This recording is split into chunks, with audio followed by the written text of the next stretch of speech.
Chris Godinez, licensed professional counselor, also the host of We Need to Talk on every Sunday here at noon, live streaming on Facebook, and then I post it up on YouTube.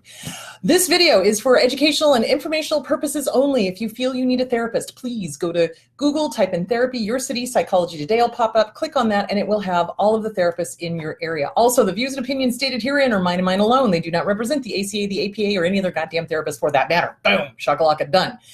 Okay, so housekeeping.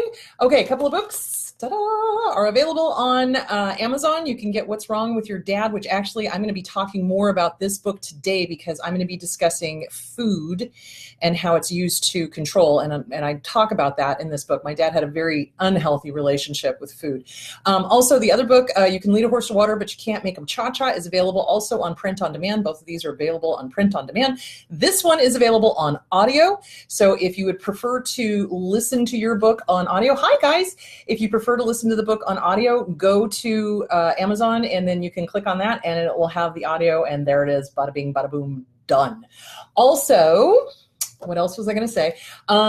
Speaking of buying things, if you wish to purchase the We Need to Talk cup. Oh, I checked into the European thing and I'm not quite sure how to do that because it said something about you need to be a seller for like 90 days and then you can start selling, or you can start selling it in European currency. And I'm sitting here going, how does that work? I'm not really sure. So I'm going to have to work on getting this to the European market thingy, waka, doodah.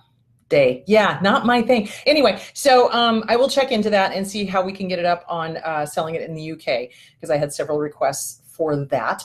Hi guys. So this is available on eBay. So just go to eBay, look up We Need to Talk 20-ounce coffee mug. I have water in here now because if I drank coffee this late, I would hello, coffee lake. Ooh, that sounds awesome. If I drink coffee this late, I would be bouncing off the ceiling later tonight. So that would not be a good thing. Anyway, so you can buy this on eBay. Also, if you are interested in attending the lecture in Boise and or the book signing, please go to Mercury's Eventbrite page. So if you go to, somebody post that. If somebody can put up the Mercury Eventbrite page, that would be awesome. If you're interested, we need to get a head count, guys, because we got to rent the room and we got to, get the place to do the holding of the lecture and everything. Bada bing, bada boom. Good Lord, my hands are all over the place today. So go to the Eventbrite page, click on that, sign up for it, get your tickets, do that so we can get a head count so I can definitely get a space and get that locked in because if I don't get a head count and nobody tells me, hey, we're coming, and then you go to show up and I'm not there, it's because I didn't get a head count. So there you go. There's that. What else do I need to tell you guys about? Oh, I do not have time to answer ginormous questions. I just don't, guys, because I'm running my practice and I'm doing this. So I do this on the side when I have time. So just to let you know, I get requests for shows all the time. I kind of do it based on what seems to be catching the interest of people. And today I'm going to do it on food and using food as an abuse. I know that there's other topics, like I want to do the bullying one. That's probably going to be an off one that I do in the middle of the week when I have time. So don't worry, I will get to it. It's just, I've got a lot of stuff. So if you are going to send me questions, keep them short because my intern and I do not have time to read through novels. We don't. So if you have a question, I don't need the background. I just need the question. And that way I can, my intern can send it to me and I can, answer the question and we can all go on our merry ways. So there is that. Anything else? I'm trying to think. Did I forget anything? I hope not. Okay, let's dive into today's question. So I opened up a Pandora's box that I did not realize existed when I posted an article. Let me go grab it. It's called The Disturbing Combination. It's on my We Need to Talk site. It's called The Disturbing Combination of Narcissism and Food. And I'll just read the article really quickly to you because it's super short. Have you noticed that so many narcissists exhibit disturbing behaviors around food? I mean, many of them hoard it and diligently keep track of every item in the refrigerator and the pantry. I just want to comment on that for a second. So what I have seen abusers do is they will begrudge the spouse, the child, the friend, the whatever little food is in the refrigerator. So say, for example, somebody drinks the last soda. suddenly the narcissist will come unglued. As opposed to the store's literally 2 blocks away, go down and buy some more, and they will do things like that, and they keep track of it, and who's drinking what, and how much of this did you eat, and how da. This is the way that narcissists abuse. This is a form of abuse, abso-freaking-lutely. Yes, food weirdness. And I want you guys to comment on this, guys, because I did not realize this was such a ginormous issue. I mean, I knew it was there, but I mostly deal with clients that are working on romantic relationships that were abusive. So there's a lot of cheating, a lot of lying, a lot of gaslighting, a lot of this, that, and the other thing. I'm now hearing that there is all of this stuff with food, and it happened to me as well. So I don't know why I didn't put 2 and 2 together and go, it's probably happened to other people too. So yeah, it's happened to other people too. Hello. So yes, so food is naturally a comfort. It is a way that we feed ourselves, like physically, but it's also a way that we feed ourselves emotionally. And if that gets interrupted, that's when we start getting the weird food relationship. That's when we start gaining weight like crazy. That's when we start getting food disorders, eating disorders, or food addiction, that kind of thing. It all goes back to what was our caregiver's relationship with us with food. Woo!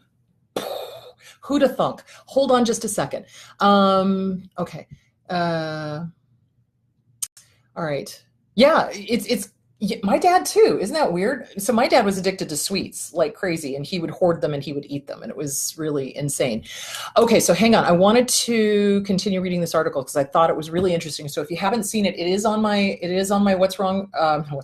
We Need to Talk with Chris Godina's page. Go there. It's called The Disturbing Combination of Narcissism and Food. Now, I'm not suggesting that this behavior is characteristic of all narcissists, which is true, but it's not surprising that so many partners and family members have a lot to say about their experiences with narcissists in the kitchen. When the narcissist combination of pathological selfishness and the need for control and dominance rear their ugly heads, it can all too often be seen in their behaviors concerning one of our most precious resources, food. Narcissists are control freaks, that's for sure.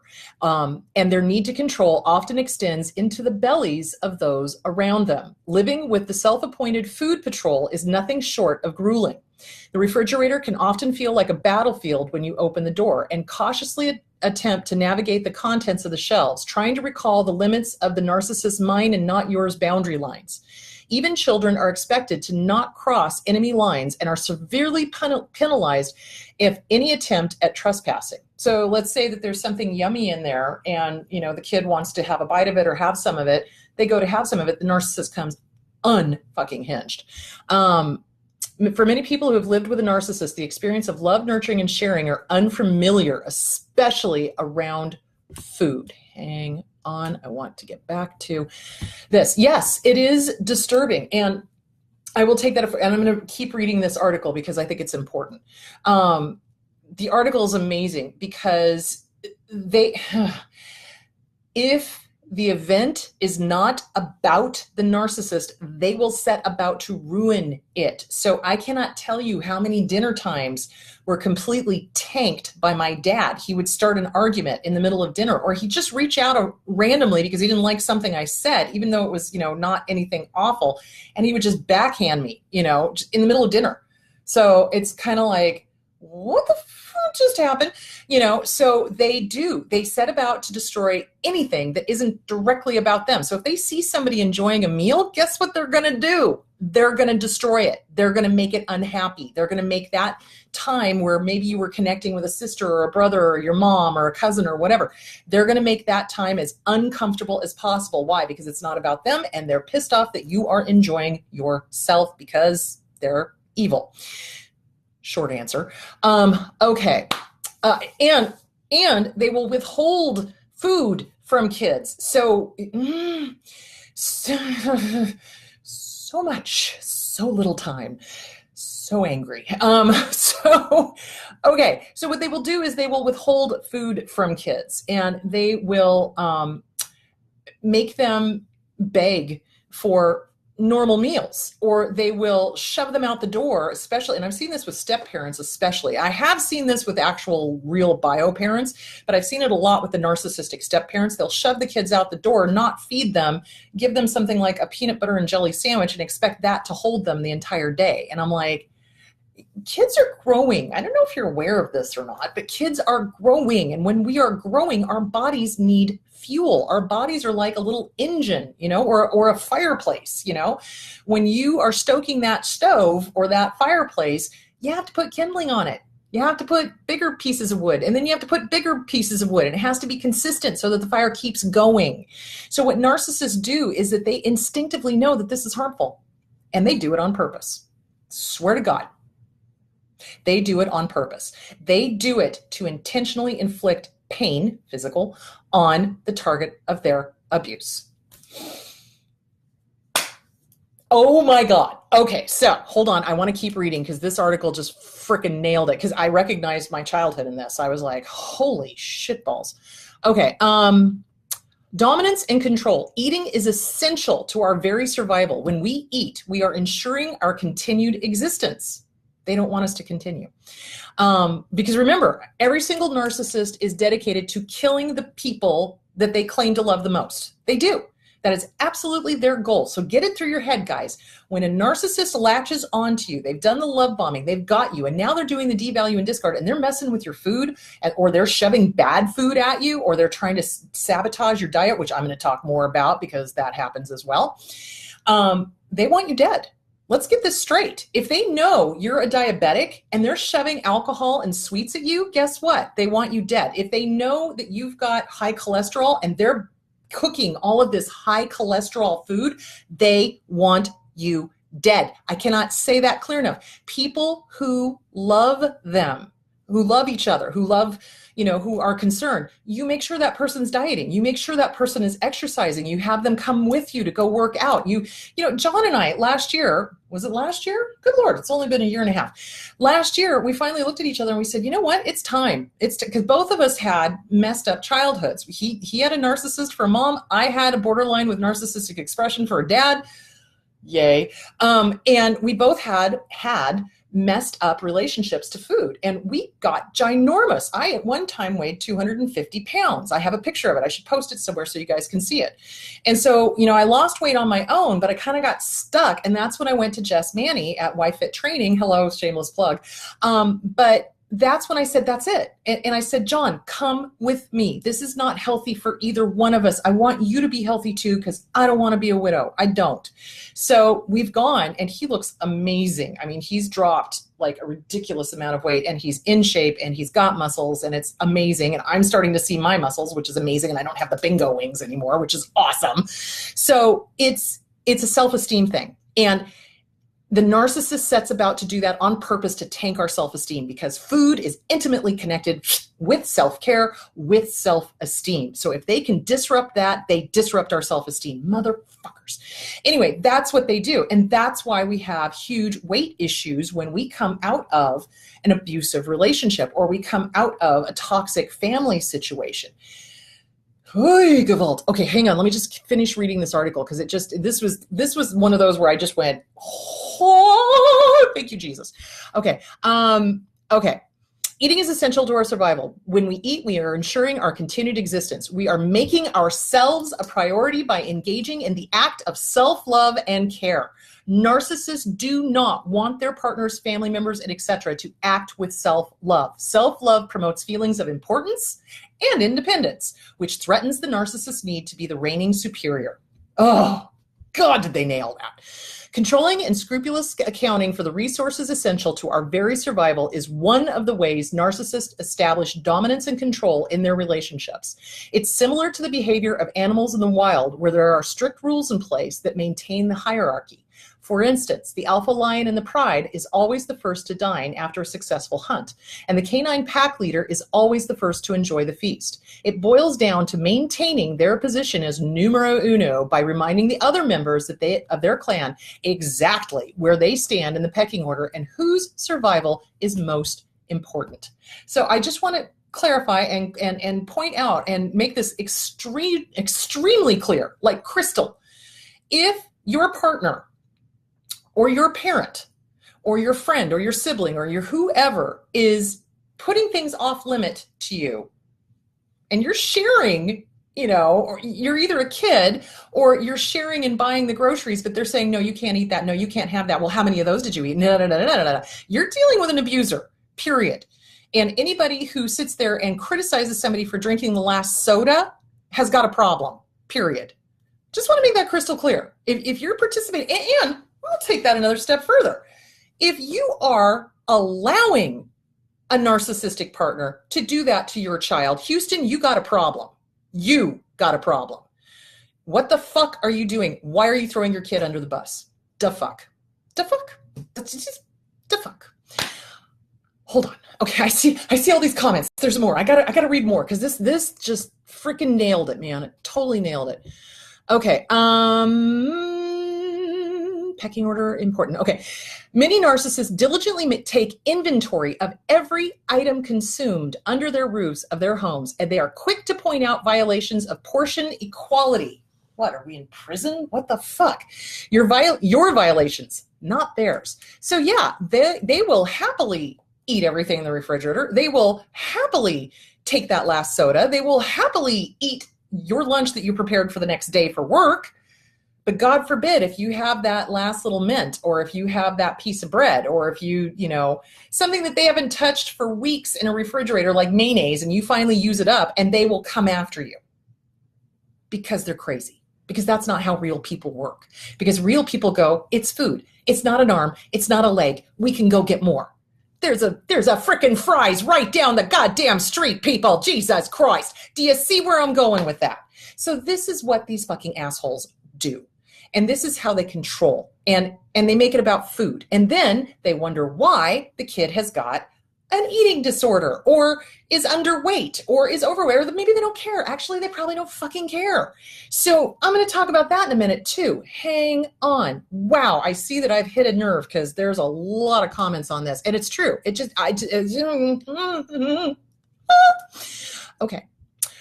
Even when they're not hungry and are not planning to eat, they will become annoyed and sometimes enraged at any suggestion that they should share and not worry about who ate how much of what. No surprise there. They would rather see their serving spoil than to relinquish their claim to a piece of cake or a slice of something. That is so insanely true. This person nailed it. It's on Your Health. What is it on? Hang on. Let me see if I can find the article. Well, yourhealthexperts.com. And it's called Disturbing Combination of Narcissism and Food. Hang on. I'm not done because this is just so it. Okay. And if you unwittingly serve them a smaller piece, they will insist with all the immaturity of a 5-year-old child that their slice must be equal to or larger than yours. Guys, I've worked in the homeless shelter. I worked with people that have been in prison. This is exactly how people in prison act. Exactly. It's a sociopathic thing. It absolutely is. But here's the, to receive a smaller helping is offensive to the narcissist because it doesn't support their inflated view of themselves or uphold their place as top dog. But here's the real twist. When you innocently serve the narcissist a smaller portion, they will seize the opportunity to accuse you of being selfish.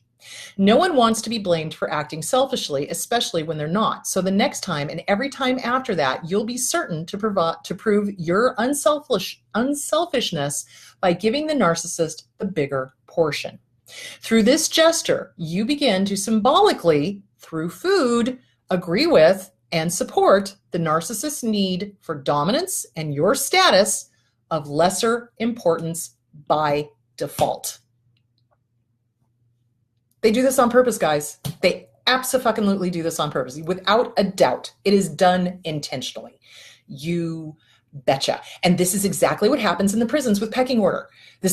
They do. They fight over whether the food is equal. They fight over, this, that, and the other thing. It is absolutely done on purpose. You betcha. Okay, hang on. More to read because this is, it is so scary. And this just another reason why I hate them. They do it to punish and manipulate. In most cultures, sharing a meal is a bonding and nurturing experience. If you guys have ever done Ethiopian food, I love Ethiopian food, and I don't want to hear any Ethiopian food jokes. Stop it. They do it in a communal style. So they serve it on a piece of bread that's called injera. And it's kind of like it's spongy, and it's I don't know, it's like a pancake, but it's not, and it's on this big platter, and they put the portions of food, and then everybody just tears off pieces of the bread and dips in and eats. It's a communal experience. It's a way to bond. So this is why when we do meetings, or when I have meetings anyway, I make sure there's food there, because it's a bonding experience. You break bread with somebody. I just heard The Godfather in my head. Oh my God. Leave the guns, take the cannoli. But no, seriously, it's a bonding experience, and you want to have that communal kind of, we are all in it together. We share this thing. We're breaking bread. We're sharing our food. We're being together. That's how healthy, normal people. This is why I love going out to dinner with my family and my friends. It's a way to bond. But if you're dealing with a narcissist, oh my God, going out to dinner then turns into a power and control issue. And I'm going to talk about that. Hang on. Holy cow. This article really is amazing. Okay. Okay, starting from day one, while new mothers nurse their babies, this is when we first learn to bond, because we've got the oxytocin going on. Their brain releases the cuddle chemical oxytocin that forges the bond between mothers and children. And this is what also happens when we go out and eat together. In addition to the evolutionary influence, the nourishment provided by nursing mothers has on bonding. Every important event or celebration in our lives is organized around food. Think about it. Sharing a meal, or as the popular idiom suggests, breaking bread together, is an intimate bond-building experience. Feeding another or sharing food with another is considered and experienced by many as an act of caring and nurturing. It requires giving of yourself and your resources. But narcissists are too pathologically selfish to participate in any act that requires them to give if they are not going to get something out of it in return. It's always, what can they get? Always, always. And they're not interested in the mutuality of bonding. They're interested in control and only nourishing their own egos. Here's another example of how narcissists will seize an opportunity to make you feel bad when it comes to mealtime. They enjoy creating no-win situations. And cooking for you gives them the perfect opportunity to put you between a rock and a hard place. Oh, sure, they'll cook for you and then find something to complain about. Either they'll attempt to make you feel guilty for not eating enough, and it doesn't matter whether you were hungry or not, or they'll chastise you for eating too much. No matter what you do, you will always be at fault for something. It is a no-win situation.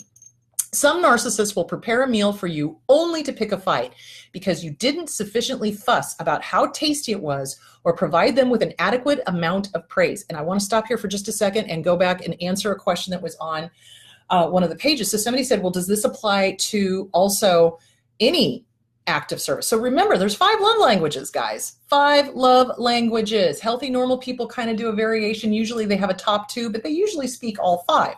So one of the 5 love languages is acts of service. Acts of service.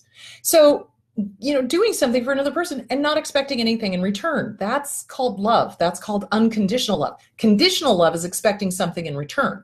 So when a narcissist does an act of service, there's always strings attached. Always, always, always. What they're looking for is that praise. They're looking for, oh, tell me what a good boy I am, or tell me what a good girl I am, or, it's never done out of the goodness of their own heart, mainly because they don't fucking have one. But it's done to ensure you owe me. You owe me. That's what it's all about for them. It's all about power and control, and you owe me. It is never done because, oh, gee, I think this person would really like this, so I'm going to do this because they would really like it. It makes me happy. They don't do that. They don't have that. It's not in their wheelhouse. So it is always done with strings attached. Always, always, always. Hang on. Where did I go? Some narcissists, okay, only to pick a fight because it's sufficient fuss. And it goes with any chore done at the house. Any chore. They are expecting like this outrageous amount of, they expect honestly that if they change a diaper or if they vacuum or do anything, they really expect you to throw them a parade. They do. And if you don't, they will let you know how unhappy they are. The seemingly loving gesture of planning and preparing a meal for you was never about providing love, nurture, or caring. It was all about their need to siphon supply in the form of props for their culinary skills and effort. Proppers, giving them props. It's never about you. It was always about them, and it always will be. So this is the thing. I love to cook. I do. And my cooking is not that great, but I have some dishes I do really well, and I love to share them, and I love to go out and have good meals with friends, and it's never expected in anything in return. It makes me feel good to nurture people. Clearly, I'm in this profession for a reason. So it's one of the things that brings me great joy is feeding people, and they can eat as little or as much as they want. They can eat nothing if they don't want to. It's just the mere fact of being with them that makes me happy. So narcissists don't do that. That is not in their wheelhouse. They're not doing things for the other person. They're not doing things to be with the other person. They're doing it so that they can get narcissistic fucking supply. Hold on. Let's keep going because this is important. I'm just telling you right here now, this is important. Perhaps the most disturbing examples of food used as a weapon to manipulate and control come from the children of narcissistic parents and caregivers. It is not uncommon for a narcissistic parent to restrict or withhold food as a form of punishment to garner compliance or just because they can. I'm going to take that a step further. I have also seen abusers use food to force the child to eat too much till they throw up. I'm telling you guys, I have seen stuff that would turn your shit white. Seriously. So I have also seen them use hot sauce, making them hold the really hot sauce in their mouths until they literally got blisters as a form of punishment. I'm sorry, what? They will withhold food like I was talking about, giving the kid a peanut butter sandwich and sending him out the entire day and then being pissed off when the kid comes home. Daddy, I'm hungry. Mommy, I'm hungry. Please feed me. I'm not going to feed you. You don't need any food. You're fat. And the kid is like underweight. Okay.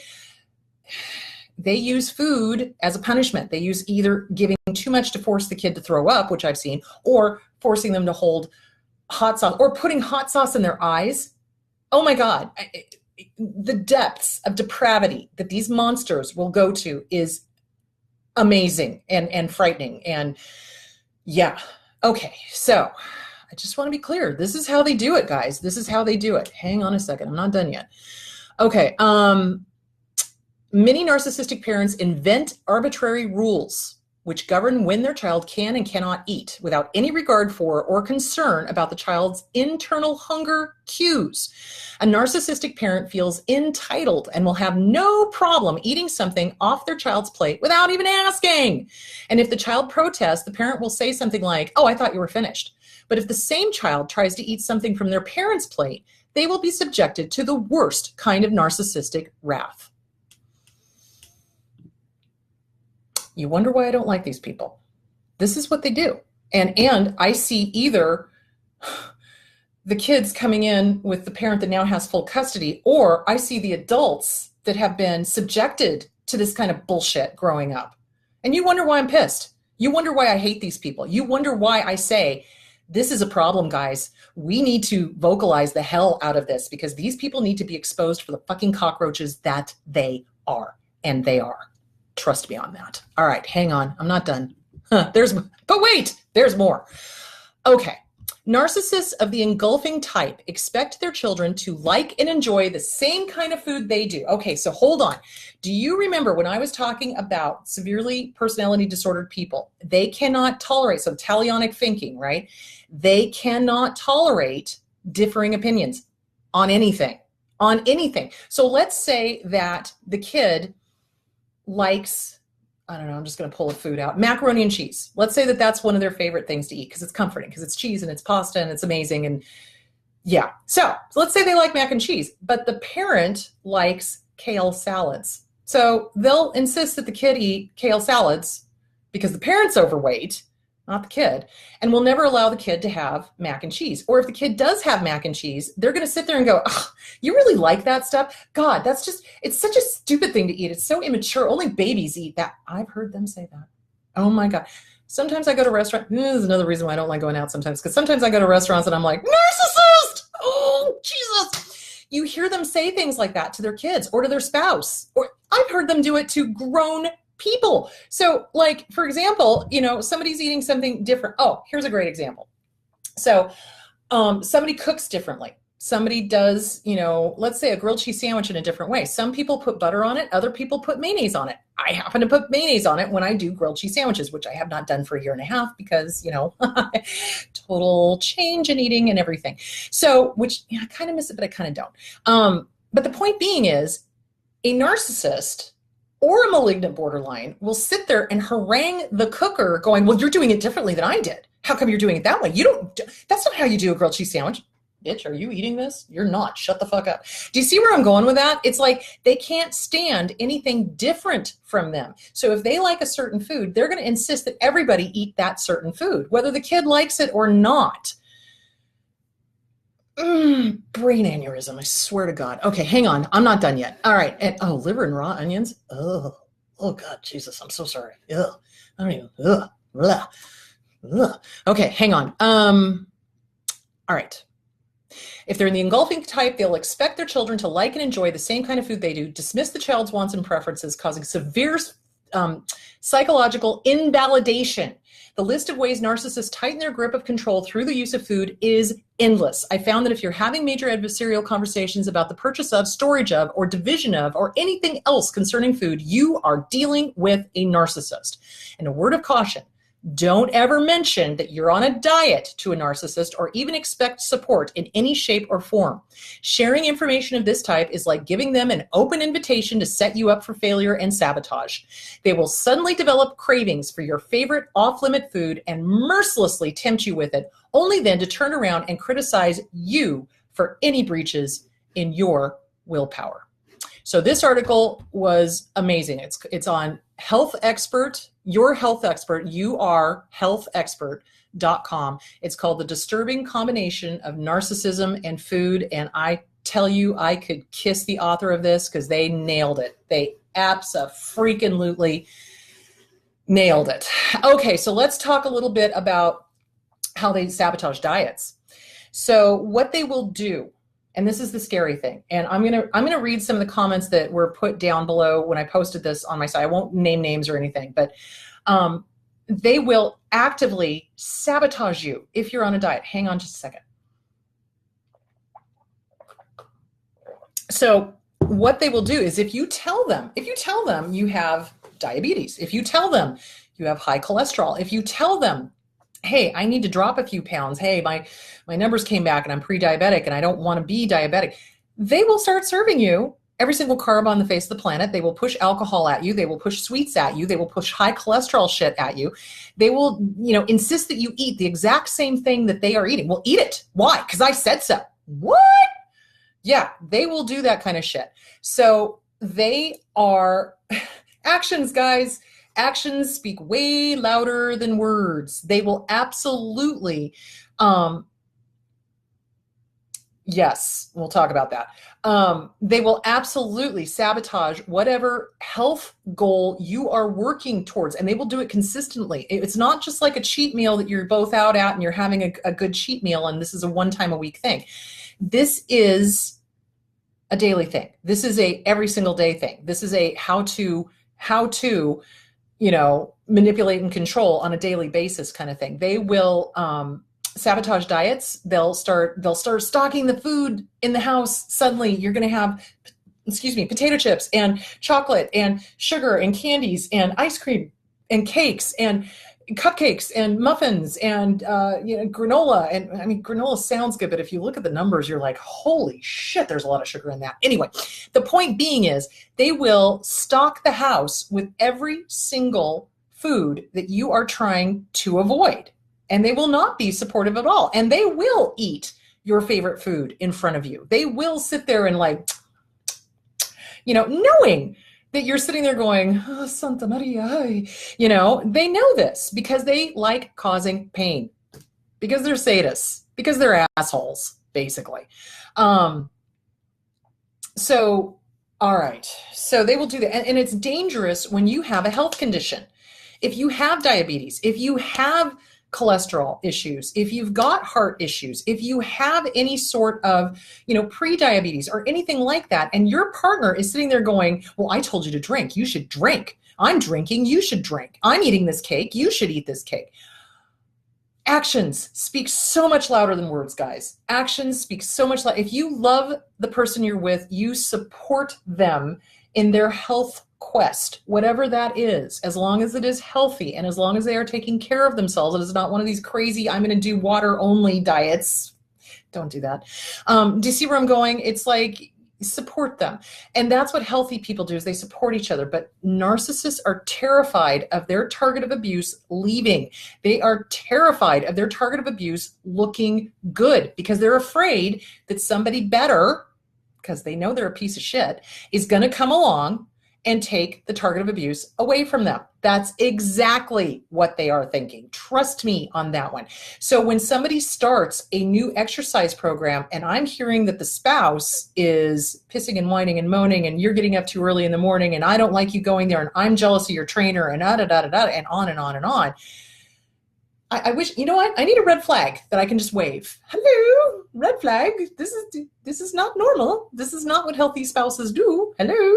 So yeah, it's a red flag. It's a ginormous red flag. If somebody is jealous of your trainer, if somebody is jealous of you, and making all these comments, well, why do you want to look good?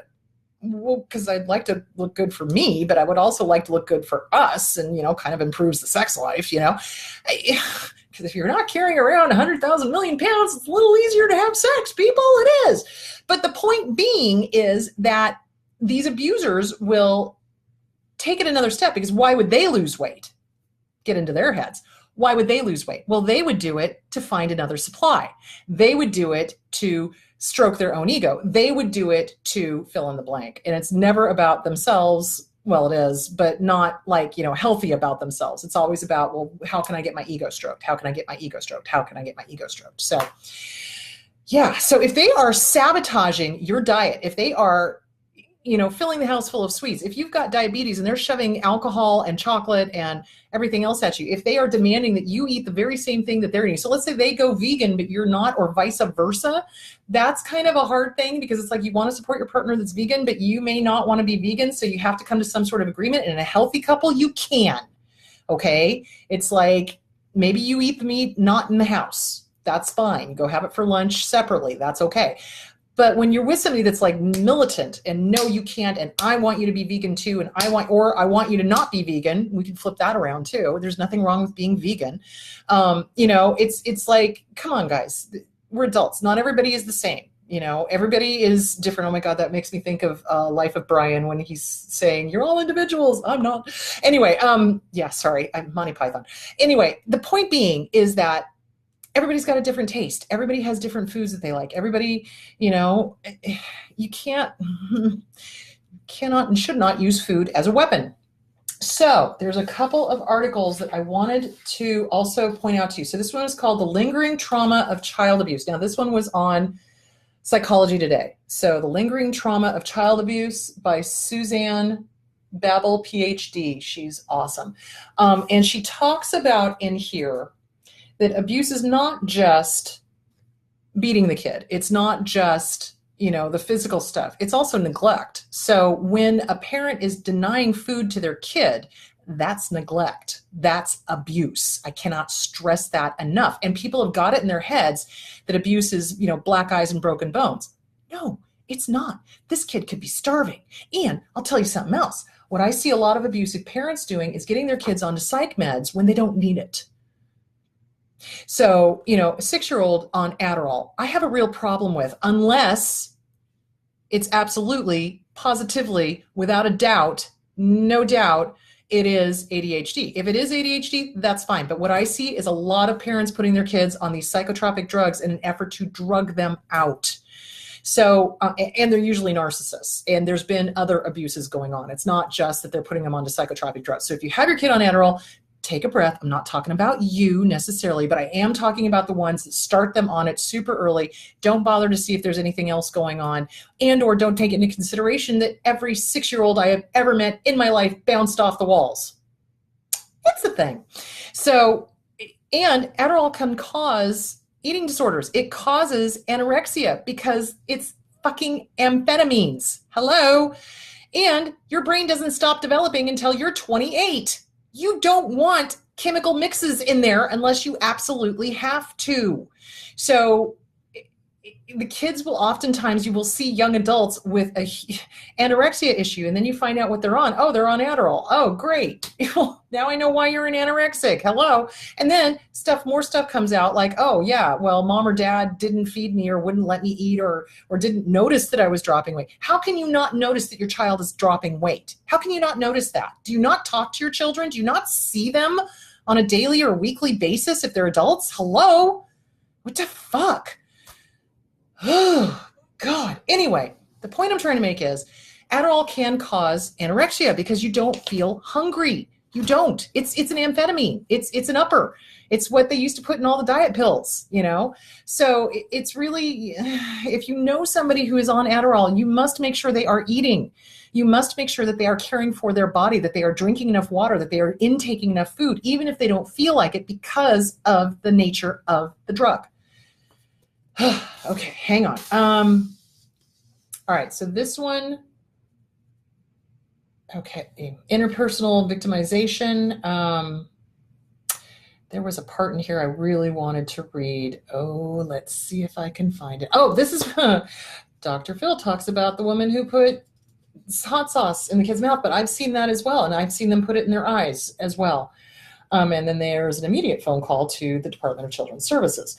And it causes post-traumatic stress in children. So this is why I keep saying the PTSD from Surviving to Thriving is a hugely important book, because what you may not realize is you may have food issues, food addictions that you didn't even know about because they happened in your childhood. So this is a great article. It's called The Lingering Trauma of Child Abuse. It is on Psychology Today. Look it up. It's a really great article. So what happens when our natural signals get interrupted for food is that we learn to ignore our guts, literally. Literally, we stop listening to our body, and our body is always talking to us, always. And if we don't listen to our natural signals for feeling kind of hungry, not feeling hungry, we start ignoring that stuff, and pretty soon we start packing on the pounds. Now, here's the other thing. Sometimes we start packing on the pounds as a way to stay safe. Because when I was growing up, my dad was sexually abusive, abso-freaking-lutely. And he started telling me from the time I was like 8 years old that I was fat. I look at pictures now back in the day when I was 8 years old, and I'm like, that's not fat. That's a normal kid. That looks normal to me. So they mess with your perception of who you are and everything like that. Well, when I started finally putting on weight as a teenager, because he molested me when I was a preteen. Well, when I was a teen, it was about 13 is when he started. And when I started getting fat, he left me alone. He absolutely left me alone. So some survivors of abuse pack on the pounds in order to stay safe, because, you know, if you think you're not sexually attractive, you think that somehow abusers are going to leave you alone. That's a fallacy, because abusers will pick on you no matter what. But for him, he did leave me alone, which was great. So it does set us up later on in life to have issues, which explains perfectly why I got up to 250 pounds. So, and again, it was self-esteem. So connected. Hello, guys. It's all interconnected. So our abusers do this with food to throw us off balance. Remember, because a well-balanced person is not going to put up with abuse. They're not, because they're going to recognize it. They're going to go, that's abuse. That's not okay. I am not putting up with this. But an unbalanced person will be like, oh my gosh, you're right. I'm eating too much. I'm a pig. I'm in a da-da-da-da-da. Right? And I've heard parents do that. Call their kids names. Tell their 6-year-old they need to go on a diet when the 6-year-old is a normal weight. Constantly compare them to beauty magazines, et cetera, et cetera, et cetera. So, told to clean the plate. Oh, Shannon, I am so glad you brought that up. So when I was growing up and realized this was in the, late 60s, early 70s, my dad would constantly say things like, you need to clean your plate, you ungrateful child, because Shakespeare was his favorite thing, King Lear, how sharp is the serpent's, nothing is as sharp as the serpent's tooth as that of an ungrateful child, or whatever the fuck it said. And so he would always say, you have to clean your plate, you have to clean your plate, you have to clean, you cannot leave this dinner table until you clean your plate. I don't know about you, but I don't know any kid that actually cleans their plate unless they're absolutely starving. So I would sit there for hours because I wasn't hungry and I didn't want to throw up. And then if I did throw up, he would punish me. So there was a no-win situation. I couldn't win. If I cleaned the plate and then I got sick, he would punish me. If I didn't clean the plate and I sat there because I didn't want to throw up, he would punish me. So it was kind of like damned if I did, damned if I didn't kind of thing. So, and they also say things like, oh, there's starving children in India. That was was it India or China? Shit. I can't remember. Anyway, it was one of the third world countries or second world countries. Oh, there's starving children over here and how ungrateful are you to not clean your plate and blah, blah, blah, blah, blah. Again, ignoring your body's signals as to whether you're full or not, listening to that. There came a point in my life where I literally could not tell you when I was hungry and when I wasn't, because I couldn't tell. I wasn't in touch with my body. I wasn't listening. It was so far separate from me that I couldn't hear what my body was saying. Now I can, because I've worked on myself all these years. But this is what they do. This is how they guilt trip you into ignoring your own body signals. This is how they guilt trip you into not listening to yourself, into not honoring yourself, into not being with you.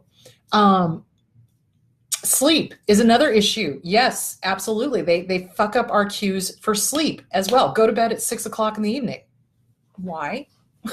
Even when kids are little, sometimes they don't want to go to bed at 6 o'clock in the evening. And I remember very much being the type of kid, and I still am to this day. It's like, I don't want to miss anything. What's going on? So they mess with our sleep schedule. They mess with our food schedule. They mess with stuff. Absolutely, you guys. Absolutely. I don't know who just posted that because I just saw it flying by, because apparently I've hit on a really big topic here. But yeah, they mess with our sleep schedule. They tell us to go to bed at a ridiculously early hour. And I have seen abusers abuse medications to their kids, making them go to sleep early. So like Tylenol with whatever is in it that makes them, the children's Tylenol that has sleep stuff in it or whatever, they'll give it to them to make them go to bed, even though the kids are not. And that's abuse. That's abuse. I'm sorry. If the kid doesn't have a fever and they're a normal kid, you let them stay up for a little bit until I don't know, 8, 9, and then you put them to bed. So, it's just crazy go nuts. And not every kid needs a ton of sleep. There are some children that just don't need that much sleep, and it sucks for the parents, but you kind of roll with it and you just go with it. And then some kids need a huge amount of sleep. Every child, every human being on the face of this planet has different needs. Not everybody is cookie cutter, but abusers want everybody to be cookie cutter. Benadryl. Yeah, they'll give them Benadryl. Absolutely. Yes, and they will punish their children for sneaking food or for getting out of bed. Yeah, you betcha. They do this stuff. This is the kind of stuff I see on a daily basis. This is the stuff I deal with. This is the stuff I have to write letters to the court for. This is what happens, guys. This is what they do. They're fucking abusers, and they abuse with stupid rules, and the rules are always changing, and a kid cannot keep up with them. Hell, an adult can't keep up with them. So they will, they'll keep you up too. It depends on the abuser. And again, all abusers are different. They will punish you for sneaking food. They will punish you for getting up to go use the bathroom. They will punish you for getting a glass of water. They'll punish you for peeing your bed. They'll just punish you. And the rules keep changing. Rules keep changing. Rules keep changing. So let's say that you meet this bar and you're no longer getting up out of bed, or you're not sneaking food anymore. Well, then they'll come up with something else. Well, you can only eat this much, cutting your food in half, or you can only have this, or you can only, it's abuse. It's absolute abuse. Oh, sweet baby Jesus. Okay, so hold on. One other article I wanted to read to you guys. So I don't know if you guys ever saw the movie Precious. Now, I have not seen it because I know it is extremely, extremely triggering. It is here.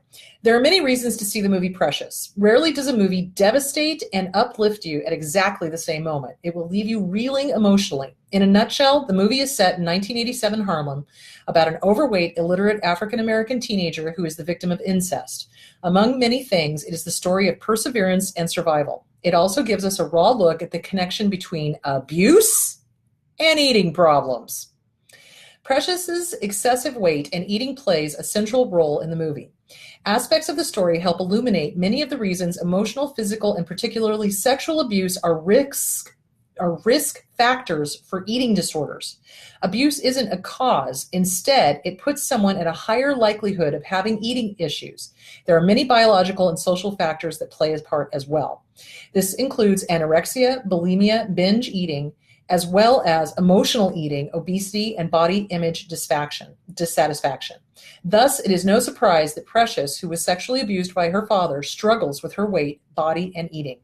Sexual abuse violates a person's body and personal boundaries. Physical sensations, including sexual feelings and hunger, become severely disrupted. Just what I was talking about. At times, Precious turns to food for soothing and comfort. For example, when hungry one morning, she seeks comfort food. She steals a 10-piece bucket of fried chicken, eats it all, and then vomits it back up. Precious has lost control over her body, particularly how to appropriately feed her physical hunger. She admits, ashamed at various points, that she overeats. She is painfully aware of her problematic eating. It's not that people who have got the disorders don't think that they don't have a problem. They do. It's just they don't know how to deal with it. And here's my personal gripe. A lot of these places, these centers to help people overcome eating disorders are so astronomically expensive. It is out of the realm of the average Joe to be able to go get help at one of these places. That pisses me off. All right. Okay. Precious's mother, who did not protect her from her father's abuse, perpetuated the abuse in many other ways. One way is through food. She bullies Precious into cooking greasy, fatty foods for her. She violently demands that Precious eat even if she isn't hungry. Making her daughter fat helps ensure that others will reject her, and it also gives her further ammunition to hate her daughter, who she is jealous of for many reasons. Preventing Precious from modulating her own hunger is another way of abusing Precious's body and violating her personal boundaries. God, does this sound familiar? Jesus Christ.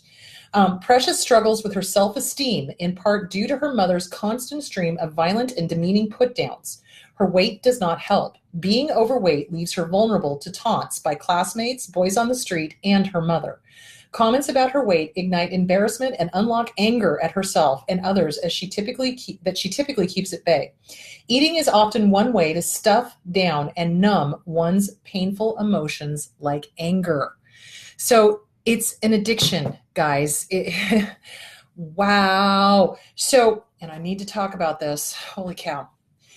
You can be addicted to food. You absolutely can, because it stimulates the endorphins, the dopamine, serotonins, exactly like a drug. Hello, it is the pleasure center that gets stimulated. So I have people that are hugely overweight come to me and they're like, I want a gastric bypass. You need to sign off on a gastric bypass. And I look them in the eye and I say, no, I won't. Because you need to deal with the underlying food addiction and trauma that led you to the food addiction first. When people do not, and they go straight for the gastric bypass, they end up becoming alcoholics. Statistically, it's a huge number. It's over 50%. I think it's like 75%. So it's because the gastric bypass places, whoo, say that 5 times fast, don't care that you have a food addiction. They don't care that you have trauma. They just want the money for the surgery. They don't care. Yeah, they'll say, yeah, go get a couple of counseling sessions. But they don't ever insist that you work on the original wound. They don't ever insist that you work on the trauma that led you to the food addiction. They don't ever insist that you work the food addiction like you would alcohol or heroin or meth or any other drug. They don't insist on a 12-step program. They don't. And people oftentimes get the gastric bypass, they lose all the weight, but there's still an addiction there. And they can't satisfy it through food, so they start drinking. And pretty soon, they not only put on all of the weight that they lost, they've gained even more because they've never dealt with the original issue.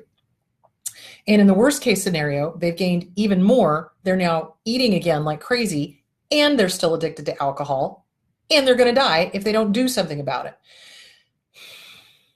So it goes back to You must work on the original wound. CPTSD from Surviving to Thriving by Pete Walker. The Inner Child Workbook by Catherine Taylor. I have clients all the time making fun of me going, dear God, do I really have to get on the ground with the blanket and pull out the applesauce and eat it? Yes, you do.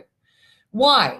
I want to make sure that we didn't miss anything. Like a good anything, a good doctor, a good therapist, a good anybody. I want to be thorough. Let's make sure there's no eating addiction. Let's make sure there's no food issues that happened when you were a baby. Let's make sure there's nothing weird that went on when you were pre-verbal. I want to make sure we get this nailed down tight so that you can go live your best life. And the best revenge is to live well. So I want you to live well. So yeah, you're going to get down on the ground with the applesauce. Do it. So yeah, so there that is. Hang on a second. I want to finish this article because this was really good. So we numb with food, we numb with alcohol, we numb with drugs, and it's not healthy for us. It's not good. Okay, there is a frank discussion about McDonald's in the movie. The nurse, played by Lenny Kravitz, is eating healthy, natural, organic food. He advises Precious and the other girls in her class to stay away from McDonald's. They flatly refuse and state their loyalty to the fast food joint. It seems to be a juxtaposition between the employed, educated nurse who takes care of himself and the illiterate girls hooked on junk food. Cheap, low-quality foods that do not nurture our minds or our bodies are a staple of their diet. These unhealthy foods are building blocks to obesity. Her body and can't violate her any, wait, her body, it violate, okay, sorry. Dog face banana patch, what the hell? These unhealthy, okay. She can't be violated if she's overweight, so she thinks. The layers around her protect her from the sexual advances of others. Many abuse survivors deal with sexual abuse through dissociation, which was clearly depicted in the movie. During episodes of her father's sexual abuse or emotional abuse by her mother, she slips into a disassociated state, a fantasy world in which she is lavishly dressed and admired by a boy. While these journeys into her dream world are protective in the moment of abuse, it can exacerbate problems eating. When you disconnect from your body, you no longer feel hunger. Also, food is something you can often feel when all other sensations are turned off. When feeling numb and invisible, abuse survivors use food to try to fill the emotional void. For years, Precious has told no one of the incest. Unfortunately, it is common for both sexual abuse and eating disorders to be kept a secret. Well, because we're told to. It's like, this is our little secret. Don't you tell anybody. If you tell somebody, I'll kill your pet, I'll harm your mom, I'll do this, I'll do that, or I'll hurt your dad, or whatever. Yeah, abusers are bastards. All right. Precious reveals that she's, okay, there's a scene. Yeah, we keep quiet out of sheer survival. There's a poignant moment where Precious reveals that she has never spoken in class before. The teacher asked how it felt to speak up. She stated, I feel here. Being present is the polar opposite of her silence and her dissociative inner fantasy world. As she heals, she begins to have a voice and no longer keeps the abuse a secret. Her need to slip into the alternative world fades and her weight becomes less central to her life. Her self-esteem instead hinges on her education and care of her children. So this is a great article. Dr. Susan Albers, psychologist and author of 50 Ways to Soothe Yourself Without Food and Eating Mindfully. Dr. Susan Albers, psychologist and author of 50 Ways to Soothe Yourself Without Food and Eating Mindfully. Great article. Wow. I did not realize how many people this has affected when I first posted that article. I thought that it was an isolated thing. It happened to me. I didn't think it happened necessarily to almost everybody, but it's happened to almost everybody. So thanks you guys for commenting on the article that I posted to let me know, hey, this is something we need to talk about. This is really, we need to talk about this. This is something that happens to a lot of abuse survivors. And, okay, hang on. It really is sad to me how abusers mess with the natural order of things. So they mess with our eating habits. They mess with our sleep habits. They sometimes mess with people eliminating things as well. They will prevent children from using the bathroom, or they'll make them hold it, or they'll, all sorts of horrible, horrible, horrible, horrible things that they do. So in order to start surviving and thriving and getting past all of this, we have to take a real serious look. What is our relationship with food? How do we relate to it? How do we feel about it? Is it used as a comfort, or is it used to fuel our engine? And that is something that we need to really think about, because if we're using it as a comfort, it's not used for its original purpose. We're using it for an emotional thing as opposed to, I need to keep this engine going. So I really strongly encourage you, get this out of your head, get this onto paper. How do you feel about food? Are there certain foods you feel very emotional about? Or are there other foods that you don't? Or does a food remind you of stuff? How are you thinking? How are you feeling? How do you relate to food? Are meal times discomforting? Does the narcissist in your life ruin the meal? Do they force you to eat what they are eating? Do they do things that is not normal? Or did they? And is this still a hangover from your relationship? Stress eating, we do that. When we get stressed, we want to comfort, but you've got to change that. So the biggest way to comfort ourselves when we are stressed out is to breathe. Breathe, breathe, breathe. Honest to God, breathe. Because what breathing does is it regulates the flow of the intake and the outtake of the oxygen and the CO2, and it tells the brain everything's okay. You also want to do self-soothing talk. So remember how I talked about the amygdala, right? Little amygdala sits inside the brain. It's about an inch inside of each ear. This is our fight, flight, freeze, or fawn center. When it gets stimulated by a threat of any kind, whether it's a real or imagined one, real, imagined, a future one, daydreaming about it, an emotional one, a real one, an imagined one, or something's happened in the past, this thing lights up like a Christmas tree and goes, oh, it's happening here now, it's happening here now, it's happening here now. And it tells the hippocampus and the hypothalamus to release cortisol, which is our stress hormone. We start tensing up, right? Now we're taking little teeny tiny puffy little breaths. Our blood pressure shoots up. Everything, our heart rate shoots up. We're pounding, pounding, pounding. It's going to pound out of our chest. Racing thoughts, racing thoughts, racing thoughts, racing thoughts. That tells another part of our brain that sits down here on the brainstem, oh my God, we're going to die. There's not enough oxygen, CO2. What the hell? And then we release adrenaline. The adrenal gland goes, oh my God, we need more energy. It releases the adrenaline. So now we're sitting there shaking like a leaf, racing thoughts, heart pounding out of our chest, that kind of thing. And we go into a panic attack. Or if we hold on, we just sit there and pretty soon our shoulders are up to our ears and we're just really tight and everything is still, blood pressure's up, heart rate is up, our breathing is off, et cetera, et cetera, et cetera. So the best way to deal with that is to give yourself some stress coping techniques. Breathing is one of them. So I just did a class on Wednesday, and Jess did a class. It was so funny. Jess and I both had yoga meditation classes that I had to go to. He taught. Well, he didn't teach it, but somebody else came in and taught it. Breathing is huge for stress, meditation, et cetera, et cetera. So you want to make sure that you are breathing. You want to make sure that you are taking in slow, deep breaths. I love yoga. I do. And Nidra yoga is awesome. And the gong meditation is awesome. If you can do that, do it. And you don't need to go to necessarily a studio. You can do breathing techniques at home. You can get onto YouTube and look up stress relief breathing. Look it up, guys. There's a whole bunch of free resources out there. You don't have to necessarily go to a yoga studio and do all of that. Good Lord, is our air conditioner on? Because it's really hot in here. Either that or I'm having a power surge, which is entirely possible. So where was I? Okay. All right. Meditation breathing app. Yes, Fitbit. That's awesome. So yeah, you want to do that. You absolutely want to start breathing instead of eating, because the eating's not going to help you. And if you eat the bad foods, the fatty ones, the carby ones, the sugary ones, the this, that, and the other thing, you're going to throw off your entire system. But if you breathe, Qigong. I love Qigong. Qigong is awesome. So it's Tai Chi, basically. Tai Chi is wonderful because it teaches you to take in breaths with every move. You're breathing in and then you're pushing the air out, and then you're breathing in and you're pushing the air out. And there's all sorts of YouTube videos for that. It's really, it's a good thing to start doing. breathing is so important because it does so many different things. One, as soon as the oxygen CO2 exchange has been regulated, it's been back into normal, that tells the adrenal gland, oh, we don't need to keep producing adrenaline. Okay, I can stop doing that.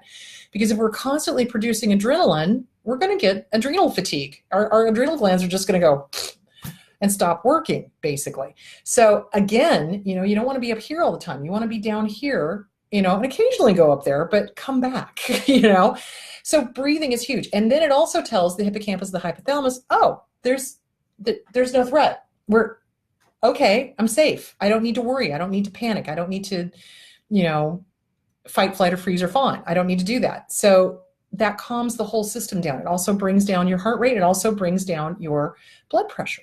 So it's really important to take very, very, very good care of yourself. Mindfulness. You're going to have to be mindful about what you are eating and, most importantly, why.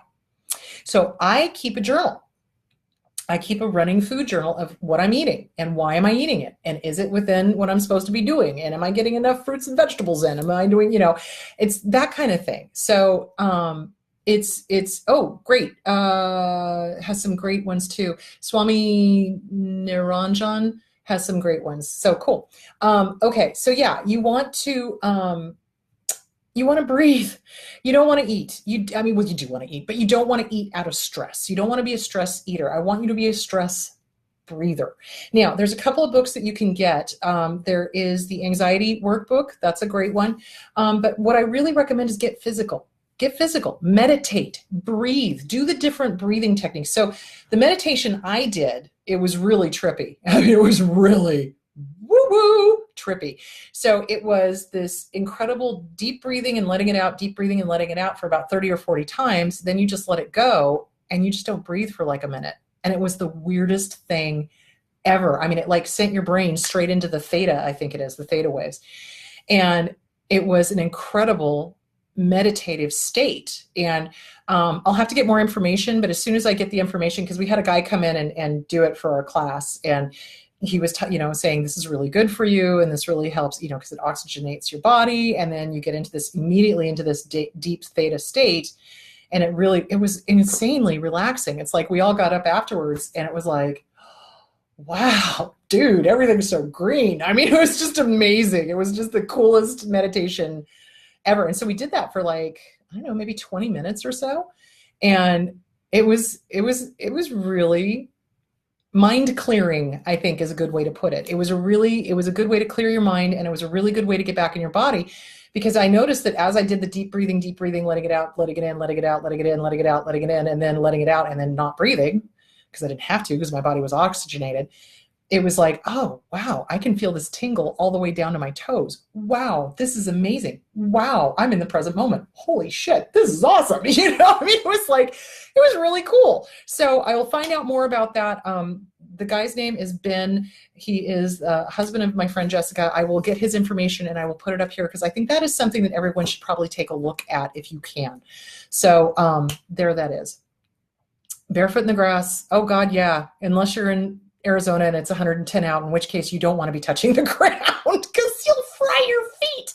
Anyway, all right. So this is it. So yes, food is used as a weapon. Sex is used as a weapon. Sleep is used as a weapon. They will use anything as a weapon to keep us off balance, out of touch with our bodies, unable to process, unable to be in the present, and unable to have autonomy over ourselves.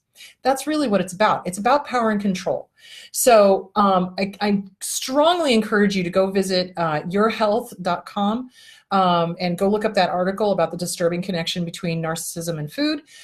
Go on to Psychology Today. Look at the articles about Precious, sexual abuse and eating disorders on Psychology Today. Look at the article on the lingering trauma of child abuse, because it talks about neglecting, not feeding the kid or overfeeding the kid or whatever. This is real, guys.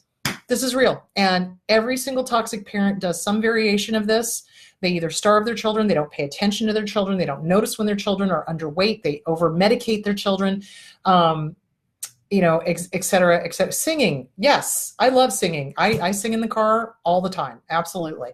Karaokeing is fun.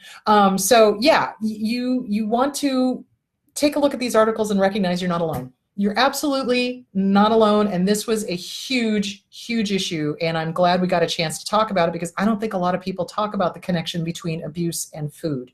Either too much of it, not enough of it, controlling it, manipulating it, et cetera, et cetera, et cetera. Okay. I think that's it. All right, guys, I'm going to call it good for today. So you guys go have a wonderful, wonderful week. I'm going to try to do a one-off video so that we can touch on the bullying in the school. I think it would be good, because we're out of school right now. Well, unless you're in a year-round school, but I think you're still out even if it is year-round school. But anyway, I want to talk about that, what you can do, what your options are. And I'm going to answer some questions that I've had. And that's about it. So thanks, you guys. Good discussion. Thank you so much. And love you all. And I will see you later this week. Talk to you later, guys. Bye.